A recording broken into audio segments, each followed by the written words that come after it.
C'est la photo qui dit tout des relations actuelles entre Vladimir Poutine et Donald Trump et peut-être de l'avenir de la guerre en Ukraine. Le président américain a choisi d'exhiber à la Maison-Blanche un cliché de lui et du président russe pris pendant le sommet historique en Alaska. Regardez cette photo.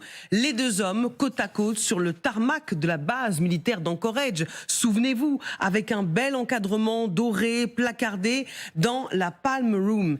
C'est la salle des palmiers qui fait office d'entrée à la Maison-Blanche, récemment rénovée avec des dorures, des lustres ostentatoires au goût du président américain. Magali, c'est un geste politique fort de placarder cette photo à la Maison-Blanche, le symbole des États-Unis. Qu'est-ce que ça nous dit ?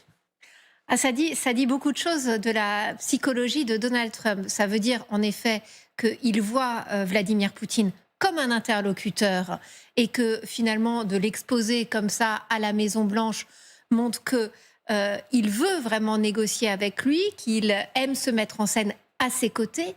Ça dit aussi qu'il n'a pas du tout compris ce qui s'est passé lors de ce sommet en Alaska. Parce que, donc c'était au mois d'août.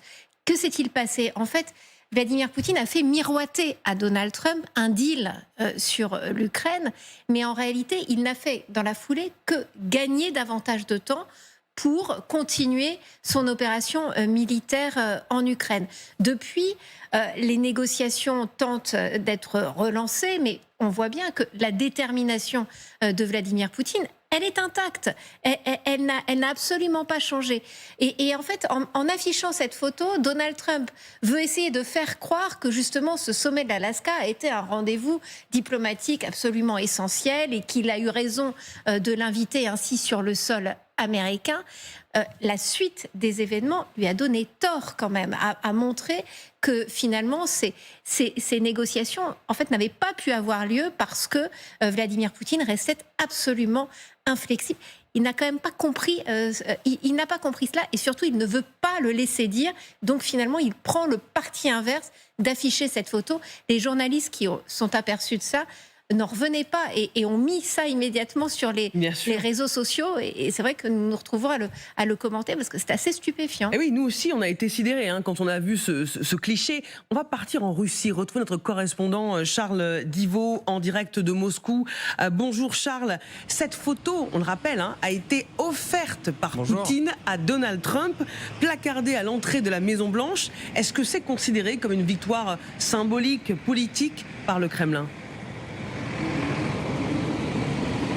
Oui, une victoire symbolique et politique, vous l'avez dit, alors saluée par la presse russe qui se permet même de s'amuser à dire qu'à travers cette photo, eh bien, c'est un message comme si Donald Trump considérait Vladimir Poutine comme un membre de sa famille, parce qu'il s'amuse de la position de la photo qui est située à côté d'une autre, là où on voit Donald Trump tenir la main de sa petite fille. Alors, passer la plaisanterie, oui, ici on salue un geste fort envoyé à la Russie, comme pour prouver que les relations entre les États-Unis et la Russie sont au beau fixe. Pas de commentaire du Kremlin concernant ce cadeau.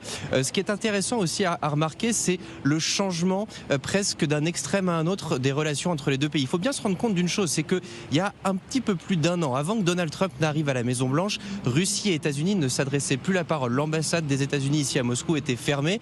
Désormais, les deux pays discutent, les deux présidents se rencontrent. Steve Witkoff, émissaire, ami de Donald Trump, vient à peu près tous les 2 mois au Kremlin rencontrer Vladimir Poutine. Donc vraiment, à travers cette photo, désormais, Vladimir Poutine s'invite même jusqu'à la Maison-Blanche. Merci beaucoup Charles Divo, notre correspondant pour TF1 LCI en direct de Moscou. Aurélien Colson, je vous vois sidéré par cette photo. On va vous la remontrer. Cette photo, elle a son importance. Elle a été encore une fois offerte par Vladimir Poutine à Donald Trump. Elle a été prise lors du sommet historique d'Anchorage et elle est désormais à l'entrée de la Maison-Blanche, la maison des Américains. C'est sidérant, c'est même médusant. Cette photo, elle a une histoire, parce que quelques minutes avant, Poutine vient d'arriver, il a droit au tapis rouge, lui, et Trump l'applaudit. Donald Trump applaudit Poutine. Et en fait, ce que ça révèle, c'est le positionnement de cette photo à cet endroit. D'une part, un alignement politique assumé sur une vision du monde. Poutine et Trump s'accordent à dire, dans notre monde, il y a les grands, il y a les petits, et les grands doivent faire ce qu'ils veulent avec les petits. Et la seconde chose, c'est que je crois qu'il faut désormais se le dire, Trump a une fascination personnelle pour Poutine. Et ce qui le fascine dans Poutine, c'est que Poutine, c'est l'archétype du pouvoir sans limite. Et ça fascine Poutine. Pardon, vous voyez, je les confonds. Oui. Ça fascine Trump. Trump, vous voyez par exemple actuellement, qui voudrait mettre la main sur sa banque centrale, qui n'arrive pas à limoger le président Jérôme Powell. Je suis intimement convaincu qu'au très fond de lui-même, il est fasciné par la possibilité que Poutine, lui, a de faire exactement ce qu'il veut dans son pays. C'est ça le vrai signe de cette photographie, c'est que Trump admet publiquement qu'il est fasciné par le pouvoir sans limite du dictateur russe. Le message est médusant. Cette fascination, en effet, on l'avait déjà entendu lorsque Donald Trump a reçu ce cadeau à l'époque en août dernier. Il en était extrêmement fier. Écoutons-le. You would like to see it. That's a man named Vladimir Putin, who I believe will be coming, depending on what happens. He may be coming and he may not, depending on what happens. We have a lot of things happening over the next couple of weeks. But I thought it was a nice picture of him. Okay of me, but nice of him. So that was very nice that it was sent to me. Okay? On va réécouter parce que c'était en anglais. Alors moi j'ai mis un peu de temps parce que je comprends en général l'anglais. Il dit regardez la photo, elle est extraordinaire. Est-ce qu'on a retrouvé la traduction française ? Est-ce qu'on peut réécouter le son du président américain lorsqu'il montrait très fièrement devant les caméras le cadeau offert par Poutine ? On réécoute en français.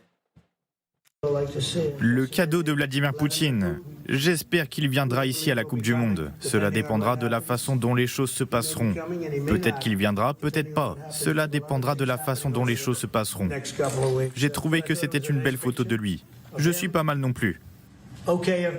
C'est une belle photo de lui, je ne suis pas mal non plus. C'est la psychologie d'un enfant de 6 ans, hein, qui est tout fier de montrer une image avec son... C'est médusant. Et encore une fois, je crois qu'il faut prendre très au sérieux le fait que le président américain a une fascination personnelle pour Poutine. Et ce que ça traduit aussi, en termes de négociation, c'est que Trump est persuadé qu'il suffit d'avoir des bonnes relations personnelles avec les gens pour que les problèmes disparaissent. Et en fait, tout ceci est parfaitement instrumentalisé, compris, analysé, utilisé par Poutine, qui manipule très facilement le président américain en le flattant en permanence. Et cette cadeau en est un exemple de plus.